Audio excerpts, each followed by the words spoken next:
Hi Wangshan family, welcome back guys. Please like, share, subscribe और video को hype ज़रूर कर देना। Let's start new chapter. Wing कमज़ोर नहीं था और इस बात का सबूत जहाँ कुछ वक्त पहले जिशुन की हालत खराब करके उसने दिया था, वही अब उसने ओपनली वांगजी को थ्रेट किया था। वांगजी बिल्कुल शॉक हो चुका था क्योंकि ये फर्स्ट टाइम था जब विंग ने इतनी डेंजरस ट्यून में उससे बात की थी। इनफैक्ट विंग ने उसे वॉर्न किया था, पर ऑब्वियसली वांगजी था वो। विंग की धमकी से पीछे हट जाए ये उसका नेचर था ही नहीं। विंग की धमकी से डरा नहीं था वो, शॉक था और उस शॉक से बहुत जल्द बाहर भी आया था। विंग को जब उसने जाते हुए देखा तो तुरंत ही उसने अपने कदमों को आगे बढ़ाया और विंग के आर्म को पीछे से होल्ड करके उसे अपनी तरफ टर्न कर लिया था। जहाँ एक तरफ विंग की आंखों में गुस्सा था, वही वांगजी की आंखों में बिल्कुल सॉफ्टनेस थी। वो गुस्सा तो बिल्कुल नहीं था। वांगजी ने अपने हाथ को अपने दूसरे हाथ को आगे बढ़ाया और विंग के फेस को प्यार से करेज किया, पर विंग ने तुरंत ही उस हाथ को अपने फेस से दूर कर दिया था। अभी भी वो वांगजी को गुस्से से घूर रहा था। माय ओमेगा, ना मैं तुमसे डरता हूँ ना तुम्हारी धमकियों से, और अब तक तुम मुझे जान तो चुके ही होंगे। नेचर वाइज बहुत स्टबन हूँ मैं, और वो फर्स्ट ओमेगा जिसे मैंने अपनी लाइफ में लाने के बारे में सोचा है, जिसके साथ मैं अपना फ्यूचर इमेजिन करने लगा हूँ, वो सिर्फ तुम हो। पहले तुम सिर्फ मेरा प्यार थे जिसे मैं अपने साथ देखना चाहता था, पर आज जब मैंने तुम्हारा ट्रू नेचर देख लिया है, डीपली इम्प्रेस कर चुके हो तुम मुझे। जब से मैंने तुम्हें देखा है, हर स्टेप पर एक न्यू पर्सनालिटी पता चली है मुझे तुम्हारी। और रही बात मेरी, तो वांगजी, लान वांगजी, चीटर, मैनिपुलेटर, धोखेबाज, इससे ऊपर भी मेरी एक पर्सनालिटी है, एक आइडेंटिटी है। हद से ज़्यादा जिद्दी हूँ मैं। पहले प्यार थे तो बस तुम्हें पाना चाहता था, पर अब अपने जुनून को हासिल करना चाहता हूँ मैं। मेरी गलती बहुत बड़ी है, पर इतनी भी बड़ी नहीं कि मैं उस गलती के चलते तुम्हें खो दूँ। उसकी सज़ा दे सकते हो तुम मुझे, पर मेरे पास रहकर मुझसे दूर जाने का ख्याल तक अब अपने दिमाग में बतलाना, वरना अब तो मैं तुम्हारी रियल आइडेंटिटी भी जानता हूँ और तुम्हारी पूरी सच्चाई भी। दुनिया के जिस भी कोने में छुपोगे ना, वहाँ आकर तुम्हें अपने पास कैद करके रखूँगा।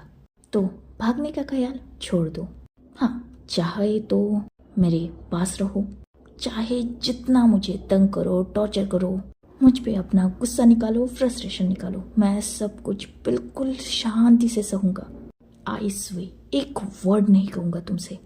वांगजी जो ये सारी बातें विंग की आंखों में देखते हुए कह रहा था, उसके फेस पर जो एक्सप्रेशंस थे, उससे विंग समझ चुका था कि वांगजी मजाक नहीं कर रहा।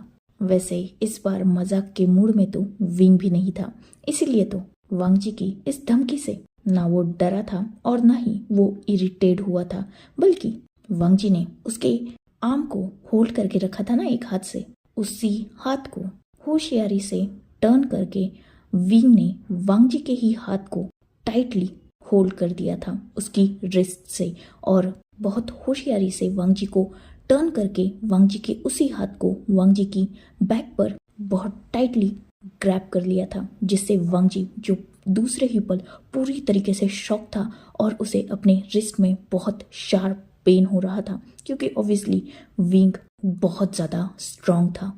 वांगजी जो एक पल के लिए शॉक था, पर दूसरे ही पल उसके फेस पर स्माइल आ चुकी थी, और विंग जिसने यही ना रुकते हुए सीधा वांगजी के नी पर अपने पैर से हिट किया था, जिससे वांगजी सीधा अपने नीज पर फ्लोर पर गिर चुका था। विंग जो ऑब्वियसली वांगजी के पीछे था, वो वांगजी के आगे आया और उसने वांगजी की तरफ एक क्रीपी स्माइल से देखा। ये जस्ट एक डेमो की तरह था, क्योंकि इससे बुरा हाल वांगजी का हो सकता है अगर विंग ने चाहा तो। विंग की आंखें वांगजी को कुछ यही इंडिकेट कर रही थी, पर वांगजी जिसके फेस पर लिटरली स्माइल थी, उसने अपनी नजरें उठाकर विंग की तरफ देखा, जो अभी भी उसे गुस्से से देख रहा था। वांगजी, या Lan Wangji, I don't care about your identity. अगर आगे से मेरे साथ मैस करने की कोशिश की ना तुमने, तो उसका अंजाम एक नॉर्मल किक तो डेफिनेटली नहीं होगी। विंग जो वांगजी को वार्न करना चाहता था, पर वांगजी जिसके दिमाग में ऑब्वियसली ये बातें घुसने वाली तो नहीं थी, उसने विंग की तरफ देखा, एक स्माइल की और अचानक वो कुछ ढूंढने लगा। अपने पॉकेट्स को वो चेक करने लगा। विंग जो कंफ्यूज हो चुका था, वही पूरी लैन फैमिली, जियांग फैमिली, वो तो बस इन दोनों का नाटक देख रही थी। उन्हें पता कुछ नहीं था कि चल क्या रहा है, पर फिर भी वो शांत थे फिलहाल, क्योंकि सिचुएशन ही पता नहीं तो रिएक्ट क्या करना है ये कैसे समझ में आएगा। वैसे ये सिचुएशन देखकर उन लोगों को मजा लगा रही थी, क्योंकि फर्स्ट टाइम कोई लान वांगजी के टक्कर का वो देख रहे थे। और मोस्ट इम्पॉर्टेंट, लान वांगजी भी उसके सामने अपने नेचर से हटकर बिहेव कर रहा था, तो ये थोड़ा इंटरेस्टिंग था।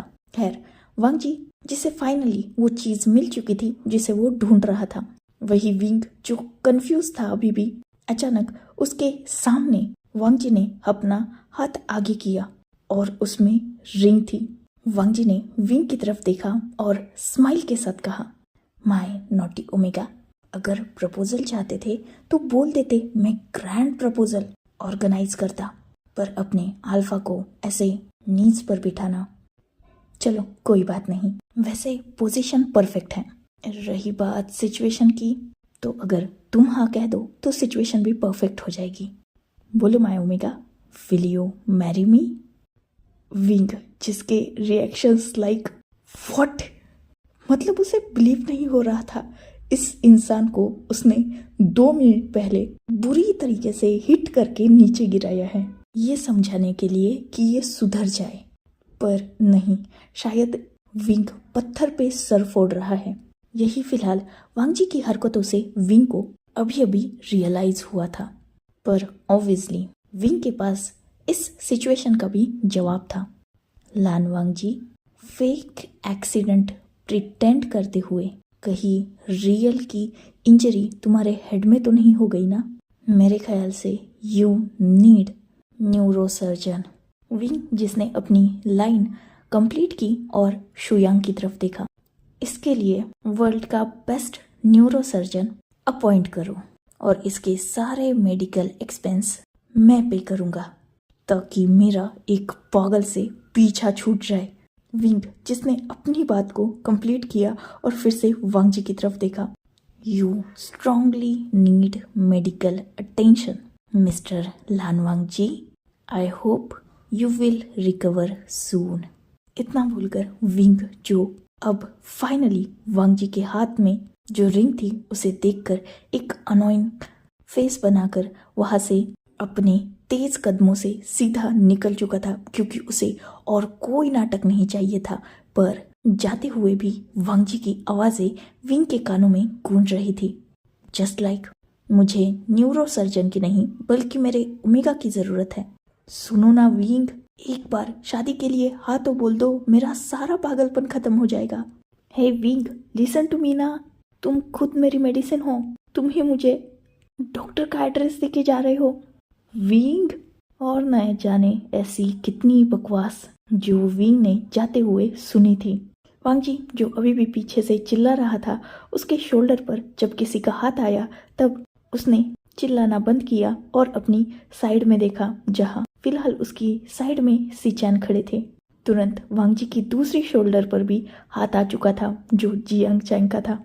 दोनों भी उसे देख रहे थे डिसबिलीवली। सिचैन, लगता है तुम्हारा भाई सच में पागल हो चुका है। जियांग चैंग की इस बात पर सिचैन ने जस्ट नोट किया। वांगजी जो इस बात से थोड़ा गुस्सा हो चुका था, उसने दोनों को अपने आप से दूर हटाया और दोनों की तरफ गुस्से से देखा। जहां एक तरफ मेरे पागलपन की पहली वजह वो है, वही दूसरी वजह आप दोनों भी है। आप दोनों को तो आपका प्यार मिल गया, बचा मैं जो अच्छी तरीके से फंस चुका हूँ। वांगजी जिसने अपनी बात को कंप्लीट किया और अपने हाथ की तरफ देखा, उसके रिस्ट पर लिटरली विंग के हाथ के मार्क्स आ चुके थे, इतना टाइटली विंग ने उसे होल्ड किया था। जियांग चैंग जिसने उस मार्क को देखा, ऑब्वियसली वांगजी को दर्द हो रहा था अभी भी थोड़ा सा। और सिचैन। उन्होंने एक नज़र उस मार्क की तरफ देखा एंड देन उन्होंने वांग जी की तरफ देखा। How cruel. सिचैन का जब ये रिएक्शन आया था, वांग जी जिसने गुस्से से सिचैन की तरफ देखा था और सिचैन जिनके फेस पर बिल्कुल पिटीफुल एक्सप्रेशंस थे। खैर, उन तीनों का ये मस्ती मजाक, मतलब ऑब्वियसली सिचैन और जियांग चैंग वांग जी को टीज ही कर रहे थे, ये चल ही रहा था। तभी सामने कुरैन आ चुके थे, साथ ही ईबी और फैंगमियान मैडम यू भी। कुरैन जो बहुत ज़्यादा कंफ्यूज लग रहे थे, उन्हें भी वांग जी की हालत देखकर थोड़ी हंसी तो आ रही थी, पर खैर रीज़न जानना था, इसलिए उन्होंने वांग जी की तरफ बिल्कुल स्टिफली देखा। ये सब क्या चल रहा है, एक्सप्लेन करोगे तुम तीनों? और जिस इंसान से तुम वांग जी जस्ट 2 से 3 ही बार मिले हो, वो भी मेरे सामने, वो इंसान तुमसे नफरत क्यों करता है? वो भी इतनी नफरत कि वो तुम्हें वॉर्न कर रहा था उससे और उसके बच्चे से दूर रहने के लिए। युआन तुम्हें कैसे जानता है? क्या इन सारे सवालों के जवाब तुम मुझे दोगे? वांग जी जिसने एक डीप ब्रीथ ली और नोट किया। फादर, रूम में बात करें। कुरैन ने नोट किया और वो सब कुरैन और ई के रूम की तरफ जाने लगे, मतलब जो रूम उन दोनों के लिए प्रिपेयर किया गया था उस रूम की तरफ। फाइनली वो सब रूम में थे और बैठ चुके थे। वांग जी जिसने कुरैन की तरफ देखा और अपनी बात को स्टार्ट किया। फादर, गुस्सा मत करना, बस मेरी पूरी बात को शांति से सुनना। कुरैन जिन्होंने नोट किया। वांग जी कुरैन के पास आया, उसने कुरैन के दोनों हाथों को अपने हाथों में होल्ड किया और कुरैन की आंखों में देखकर बात को स्टार्ट किया। एक्चुअली मैंने झूठ बोला था आपसे, मैं कंट्री में उस वक्त नहीं आया था जब आपका बर्थडे था। मैं उसके करीबन 20 दिन पहले ही कंट्री में आ चुका था। ये सुनते ही कुरैन शॉक। अगर तुम उसी वक्त कंट्री में आए थे तो तुम घर क्यों नहीं आए? कुरैन के इस सवाल पर वांग जी ने एक डीप ब्रीथ ली एंड देन उसने एक नज़र सिचैन और जियांग चैंग पर डाली, जो बहुत ज़्यादा डरे हुए थे और वांग जी की तरफ देख रहे थे जस्ट लाइक मत बताओ सच। पर फिर भी अब पोल खुल ही चुकी थी तो ठीक ही था सब कुछ बताना। ये सोचकर वांग जी ने उन दोनों के उन एक्सप्रेशंस को टोटली इग्नोर करके फिर से कुरैन की तरफ देखा। वो एक्चुअली मेरे एक दोस्त को मेरे हेल्प की ज़रूरत थी और उसकी हेल्प के लिए मैं जो कंट्री में आने ही वाला था वो 20 दिन पहले ही आ चुका था और इनफैक्ट मैं अपने दोस्त के हेल्प के लिए यही रुका हुआ था, एक अपार्टमेंट रेंट करके। कुरैन जो बिल्कुल काम थे इस बात पर और वो आगे की बात का इंतज़ार कर रहे थे। मैं जब यहाँ आया उसके 3-4 दिन बाद ही मेरी और विंग की मुलाकात हुई थी।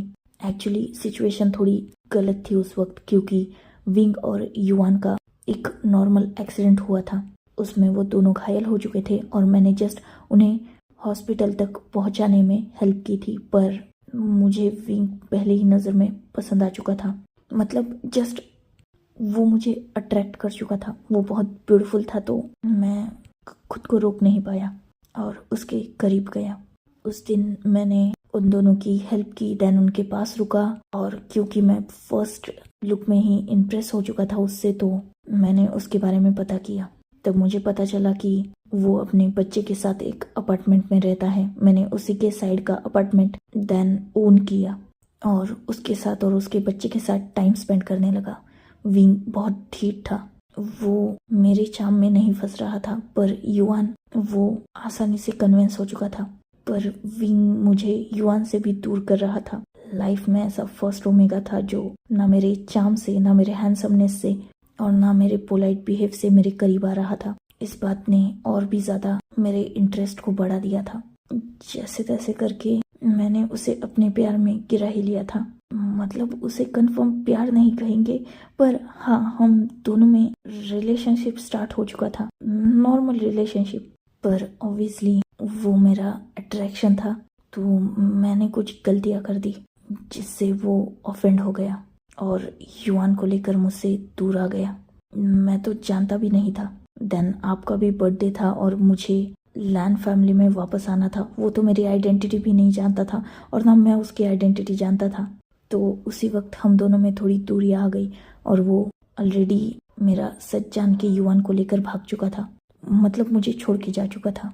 आपके बर्थडे के बाद मैं युंदाओ से मिला, पर उसने अपना फेस कवर करके रखा था तो मैं उसे पहचान नहीं पाया। और मोस्ट इम्पोर्टेंटली, हमने उस वक्त आपको जो बताया था कि हमने उसका फेस देखा, तो उसने अपने असिस्टेंट वो शाओ शिनचैन को अपनी जगह पर बिठा दिया था।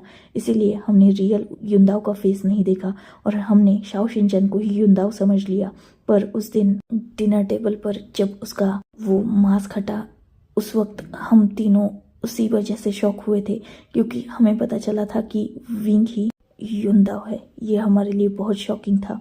उसके बाद मैंने कोशिश की, पर ऑलरेडी बहुत ज़्यादा मैस हो चुका था। देन मैंने जैसे तैसे चैंग और गगो को कन्विंस किया कि वो आपके माइंड में ये बात डाले कि लैन फैमिली में एक ही बेटा नहीं है, शादी विंग की मुझसे भी हो सकती है। और ऐसा हुआ भी, पर उससे पहले ही विंग ने ही स्ट्रॉन्ग काउंटर किया अपनी शादी का बॉम्ब फोड़ के।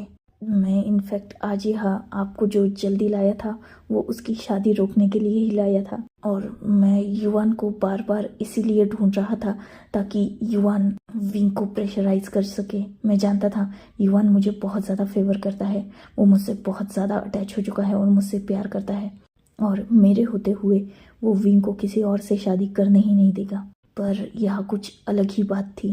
खैर, अब जिशुन का मैटर तो क्लोज हो गया ना, तो मैं बस ये चाहता हूँ कि विंग अपनी नाराज़गी छोड़ दे और वो फिर से मेरे साथ आ जाए, क्योंकि मैं अपनी फीलिंग्स को लेकर अब श्योर हो चुका हूँ। मैं उससे प्यार करता हूँ, पर अब मेरी बेवकूफ़ियों की वजह से वो मुझसे नफरत करने लगा है। या यूँ कहा जाए, वो नफरत नहीं करता, बस गुस्सा है फादर वो मुझसे, और मुझे कैसे भी करके उसे कन्विंस करना है, क्योंकि सच में मैं उससे बहुत प्यार करता हूँ। उसे छोड़ नहीं सकता मैं। आप समझ रहे हैं ना फादर? इस बार आई स्वेयर मैं कोई नाटक नहीं खेल रहा। मैं अपने सच्चे दिल से उससे प्यार करता हूँ। मैं मदर फादर की कसम खा के कहता हूँ, मैं आपकी कसम खा के कहता हूँ, इस बार मैं गेम नहीं खेल रहा। प्लीज़ उसे मनाओ ना, प्लीज़ फादर हेल्प कर दो ना। आप तो जानते हो ना, हम लैन से एक ही बार प्यार करते हैं और उसी इंसान से शादी करते हैं। आई स्वेयर फादर, अगर वो मुझे नहीं मिला ना, मैं जिंदगी भर अकेला रहूँगा। ये सुनते ही कुरैन, जिन्हें शौक भी लगा था और उनका मतलब उन्हें समझ में ही नहीं आ रहा था कि रिएक्ट क्या करना है, वही ई का भी सेम हाल था। और फैंगमियन और मैडम यू वो तो अनब्लिंकिंगली वांगजी को देख रहे थे। ये सच में क्या खतरनाक चीज है, यही फिलहाल उनके माइंड में शायद चल रहा था। खैर, कुरैन ने सारी सिचुएशन तो सुन ली थी। भले ही वांगजी ने वो सिचुएशन झूठ बताई थी, पर ऑब्वियसली कुरैन उन्हें थोड़ी ना सच और झूठ पता था। उन्हें तो वही सच लगेगा जो वांगजी उन्हें बताएगा। इसलिए उन्होंने कुछ देर सोचा, एक डीप ब्रीथ ली और वांगजी की तरफ देखकर जस्ट नोट किया, क्योंकि ऑब्वियसली वो जानते थे कि लैंस प्यार एक ही बार करते हैं। और विंग के लिए वांगजी की डेस्पिरेशन कुरैन ने भी देख ही ली थी, और अभी भी वांगजी की आंखों में उन्हें विंग के लिए रियल लव नजर आ रहा था। शायद अगर उन्हें इन तीनों का परफेक्ट मास्टर प्लान और उसकी पूरी सच्चाई पता होती तो वो वांगजी की हेल्प ना करते, पर वांगजी ने चीज़ों को बहुत तोड़ मरोड़ के बताया था। इसीलिए कुरैन फाइनली कन्विंस हो चुके थे। कुरैन ने वांगजी के हेयर्स पर प्यार से हाथ रखा और उसके हेयर्स को थोड़ा सा रफल किया। ओके, मैं अग्री करता हूँ तुमसे। इनफैक्ट मैं खुद खुश हूँ। वैसे भी तुम्हारी आंखों में उसके लिए जो प्यार है वो बिल्कुल सच्चा है और उसे मैं देख सकता हूँ। सिर्फ इसीलिए मैं तुम्हारी हेल्प कर रहा हूँ। और एक और रीज़न ये भी है कि विंग कमज़ोर नहीं है। ऑब्वियसली आज जिशुन का उसने जो हाल किया है उसके हिसाब से वो अपने साथ गलत करने वालों को बहुत बुरी सज़ा देता है। ये तुम भी समझ चुके हो और हम सब भी। पर तुमने उसके साथ इतना बुरा किया, फिर भी उसने तुम्हें ठीक ठाक रखा है। मतलब तुम अभी तक अपने कदमों पे चल रहे हो, तो ऑब्वियसली कहीं ना कहीं दिल के एक कोने में शायद वो तुम्हें अभी भी पसंद करता होगा। शायद इसीलिए उसने तुम्हें सही सलामत छोड़ा है। उसके खातिर मैं तुम्हारी थोड़ी बहुत हेल्प कर दूंगा। ये सुनते ही वांगजी खुश, वो सीधा कुरैन पर लगभग जम करके उन्हें हक कर चुका था। आर यू श्योर ना फादर, आप मेरी हेल्प करोगे ना? कुरैन, जिन्होंने वांग जी की बैग को प्यार से सहलाया और जस्ट हेड को नोट किया। वांग जी इससे बहुत ज़्यादा खुश हो चुका था और सिचैन जियांगचैंग ने एक रिलीफ की ब्रीथ ली थी, क्योंकि अब तक तो भी उनका भांडा नहीं फूटा था, मतलब वो सेफ जोन में है अभी भी। यही वो सोच रहे थे और फ्यूचर के लिए प्रे कर रहे थे कि ये बात ऐसी ही रहे। खैर, अब कुरैन कन्विंस हो चुके थे तो ई भी हैप्पी हो चुकी थी, क्योंकि ऑब्वियसली वो सिचैन और वांग जी से इक्वली प्यार करती थी और वो वांग जी के मदर की प्लेस पर ही थी, इसीलिए उन्होंने भी वांग जी के हेयर्स को प्यार से रफल किया। वैसे वांग जी, जैसे ही ई की आवाज़ वांग जी ने सुनी थी, उसने तुरंत ई की तरफ देखा। वो सब तो ठीक है, हम तुम्हारी हेल्प कर भी देंगे, लेकिन वो हेल्प बहुत बेसिक होगी, क्योंकि सच में तुम्हारा ओमेगा बहुत ज़्यादा खतरनाक है। और आज की बात छोड़ो, अगर फ्यूचर में भी तुम दोनों एक होते हो तो अपने लड़ाई झगड़ों को अपने तक ही रखना, हम तक मत लाना। उन लड़ाई झगड़ों में अगर तुम्हारे ओमेगा ने तुम्हारा सर फोड़ा, टांग तोड़ी या फिर तुम्हारा कुछ भी फिजिकल डैमेज होता है तो उसकी रिस्पॉन्सिबिलिटी सिर्फ तुम ही रखना। हम तक ये बातें नहीं आनी चाहिए, क्योंकि विंग का आज जो रूप हमने देखा है ना, उसके बाद फ्यूचर में हम लोग तुम्हारी कोई हेल्प नहीं करने वाले तुम्हारे उस वाइल्ड ओमेगा को हैंडल करने में। तो हो सके तो उसे परस्यू भी करो, तो गलती थोड़ी कम करो और उसी इरिटेड उतने ही हद तक करना जितना वो सह सके, क्योंकि अगर उसकी हद टूटी तो तुम्हारी बॉडी का कोई पुर्जा जरूर टूटेगा। ये सुनते ही वहाँ हर कोई हंसने लगा था, पर ऑब्वियसली इस बात पर सब अग्री भी करते थे, क्योंकि विंग सच में बहुत ज़्यादा खतरनाक था। कुरैन जिन्होंने तुरंत इस बात पर नोट किया था, वांग जी मैं ई से बिल्कुल अग्री हूँ। खैर, एक सीरियस डिस्कशन का मैटर फाइनली फन पे आकर स्टॉप हो चुका था। देन उन्होंने नॉर्मली ऐसी ही बातें की, कुछ नॉर्मल चिट चैट। ऑब्वियसली अब कुरैन मान चुके थे वांग जी की हेल्प करने के लिए, तो उन्हें कुछ तो करना ही था। इसीलिए कुरैन ने वांग जी की तरफ देखा और वांग जी को एक न्यू आइडिया दिया। वैसे वांग जी, जैसा कि तुम जानते हो, युनदाओ और लैंस का एक कोलैबोरेशन ऑलरेडी हो चुका है। उस कोलैबोरेशन की सारी रिस्पॉन्सिबिलिटी पहले सिर्फ मुझ पर और सिचैन पर थी। वो कोलैबोरेशन बहुत बड़ा है, इसीलिए मैंने उसकी रिस्पॉन्सिबिलिटी उठा के रखी थी। पर अब जब तुम्हें अपने ओमेगा को परस्यू करना है तो मैं एक काम करता हूँ, उस कोलैबोरेशन की सारी रिस्पॉन्सिबिलिटी तुम्हें देता हूँ।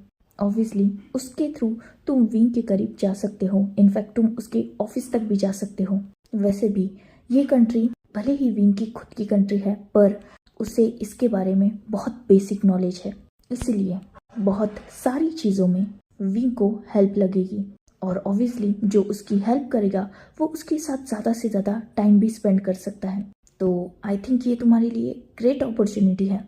पर क्योंकि तुम बिजनेस में न्यू हो तो तुम अपने भाई की हेल्प ले सकते हो और बाकी चीज़ें तुम अपने हिसाब से हैंडल कर लेना।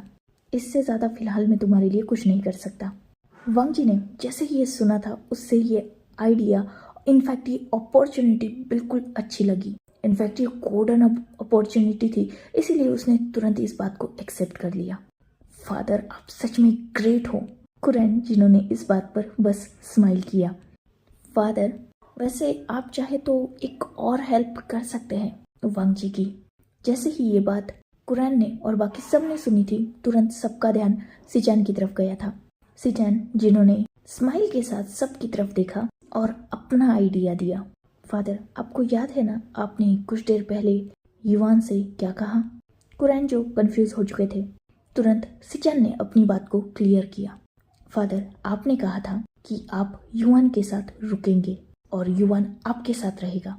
वैसे भी अभी अभी विंग और बच्चे के साथ थोड़ी डेंजरस ट्रेजेडी हुई है, तो ऑब्वियसली आप विंग को कन्विंस कर सकते हैं। ऑब्वियसली अकेला है वो और बच्चा है उसके साथ। अगर बच्चा एक बार मुसीबत में फंस सकता है तो आगे भी ऐसी सिचुएशन आ सकती है, और इन सिचुएशंस को अवॉइड करने के लिए अगर बच्चा फैमिली के साथ रहेगा तो ऑब्वियसली सबके देखभाल में रहेगा और सब उस पर नज़र भी रखेंगे, जिससे उसकी जान को खतरा भी नहीं होगा।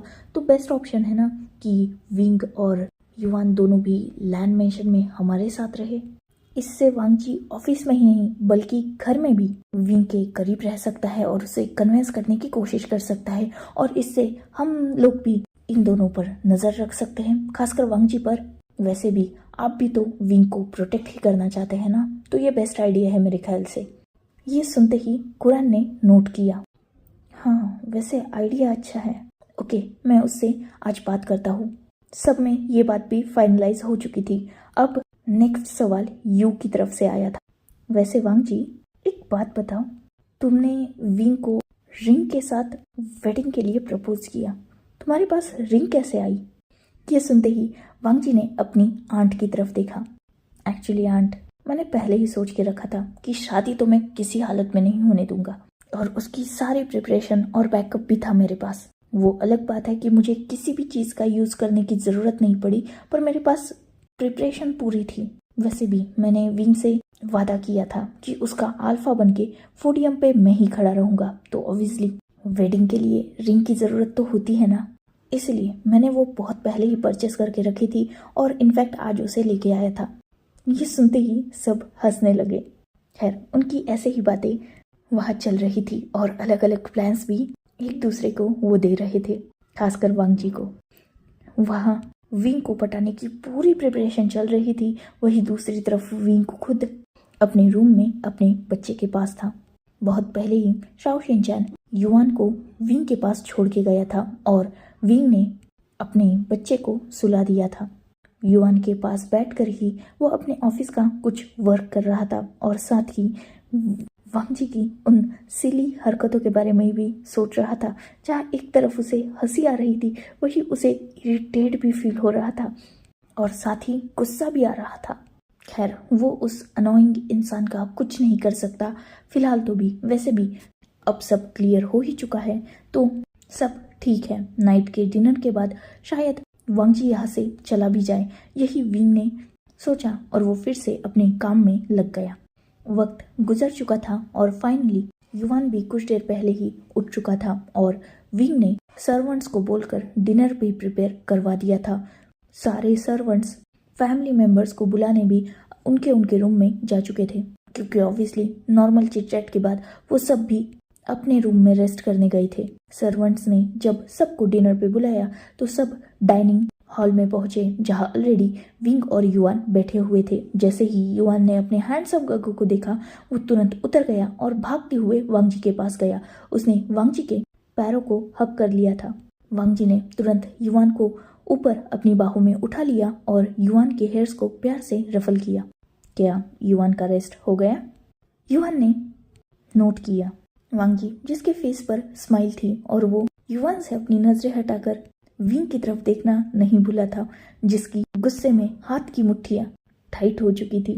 वांग जी ने इस बात पर बस स्माइल किया और वो विंग की साइड में वाली चेयर पर ही आकर बैठ गया। सेम मॉर्निंग वाली ही सीटिंग अरेंजमेंट थी। सर्वेंट्स ने सबको फूड सर्व किया और वांग जी जो युआन को खिलाने लगा। इस बार विंग ने उसे नहीं खिलाया था, क्योंकि ऑब्वियसली वांग जी युआन को ठीक से फीडिंग करा रहा था। पर वांग जी सिर्फ युआन को ही नहीं फीडिंग करा रहा था, इस बार तो वो सबके सामने विंग के साथ फ्लर्ट कर रहा था। उसके प्लेट में डिश डाल रहा था, अलग अलग फूड डाल रहा था और विंग बहुत ब्रूटली उन सारे फूड को साइड में करके बस अलग खाना खा रहा था। वांग जी को ये देखकर हंसी भी आ रही थी और उसे थोड़ा बुरा भी लग रहा था, पर ऑब्वियसली वांग जी ने जो विंग के साथ किया था वो इससे भी ज्यादा बुरा था, यही वांग जी सोच रहा था। वही पूरी फैमिली भी ये देख रही थी और हंस रही थी। सब डिनर कर ही रहे थे, तभी कुरान की आवाज सुनकर सबका ध्यान कुरान पर गया था। कुरान जो विंग की तरफ ही देख रहे थे। वैसे विंग, एक बात करनी थी तुमसे। विंग, जिसने नोट किया। एक्चुअली आज की सिचुएशन देखकर मुझे लगता है कि तुम्हें और युआन को अब और अकेले नहीं रहना चाहिए। ये सुन के ही विंग, जो शॉकिंगली कुरान की तरफ देख रहा था, उसे लगा था कि कुरान फिर से शादी की बात करने वाले हैं। कुरान भी इस बात को तुरंत समझ चुके थे, इसीलिए उन्होंने एक स्माइल के साथ विंग की कंफ्यूजन को क्लियर किया। डोंट वरी विंग, मैं शादी करने को नहीं बोल रहा। एक्चुअली मैं तो बस युआन की सेफ्टी को लेकर थोड़ा कंसर्न हो चुका हूँ, इसीलिए सोच रहा हूँ कि तुम और युवान अगर लैंड मेंशन में हम लोगों के साथ रहने लगे तो बच्चे पर भी सबका ध्यान रहेगा और तुम भी अपना काम बिना युवान की फिक्र की कर सकते हो। वैसे भी बच्चा कब तक अकेला रहेगा, आफ्टर ऑल उसके पास फैमिली है, हम सब है उसके लिए, और वो हमारे साथ कंफर्टेबल भी है। वांगजी के साथ भी वो ज़्यादा घुल मिल चुका है, तो मेरे ख्याल से ये सही भी रहेगा। इससे किसी को कोई प्रॉब्लम भी नहीं होगी और मोस्ट इम्पोर्टेंटली तुम भी अपना काम ध्यान से कर पाओगे। विंग ने जैसे ये सुना उसे सबसे बड़ा शॉक लगा था। ये तो उससे वर्स्ट था, मतलब शादी से भी वर्स्ट था। विंग को लैंड फैमिली में रहने से प्रॉब्लम नहीं था, विंग को प्रॉब्लम था वांगजी के साथ एक ही मेंशन में रहने से, वो भी युवान के साथ। अंकल, इसकी कोई ज़रूरत नहीं है, अब मैं युवान का ध्यान रख सकता हूँ और मैंने अपने गार्ड्स को भी बढ़ा दिया है, वो युवान पे नज़र रखेंगे, कोई ज़रूरत नहीं है। आई अंडरस्टैंड कि आप परेशान हो चुके हो, पर डोंट वरी, मैं रख सकता हूँ उसका ध्यान। विंग, तुम्हारे अंकल सही बोल रहे हैं। वैसे भी हम दोनों, खासकर मैं अकेली ही रहती हूँ मेंशन में, युवान रहेगा तो मुझे भी अच्छा लगेगा और मैं बच्चे पे नज़र रखूँगी। डोंट वरी, वहाँ हर कुछ तुम दोनों के कंफर्ट के हिसाब से ही हम मैनेज करेंगे। ई की ये बात सुनकर विंग ने तुरंत ई को रिप्लाई किया, आंट, मेरा वैसा मतलब नहीं था। मैं ये नहीं कहना चाहता कि लैंड मेंशन में मुझे कुछ प्रॉब्लम होगी या युवान को कुछ डिफिकल्टीज होगी। मैं तो बस ये कहना चाहता हूँ कि सच में इसकी ज़रूरत नहीं है। मैं वैसे भी आज तक युवान के साथ अकेला रहता आया हूँ और मैं कर सकता हूँ उसकी केयर। ऐसे मतलब आज जो हुआ वो हमेशा नहीं होगा। विंग, आगे होगा या नहीं ये फ्यूचर की बात है, पर ऐसा हो ही ना, इस बात को हम अश्योर कर सकते हैं ना। अगर तुम और युवान हमारे साथ रहोगे तो किसी को भी प्रॉब्लम नहीं होगी, तुम्हें भी टेंशन नहीं होगी, युवान भी फैमिली के साथ रहेगा, उसे सारी फैमिली का प्यार मिलेगा, अटेंशन मिलेगा।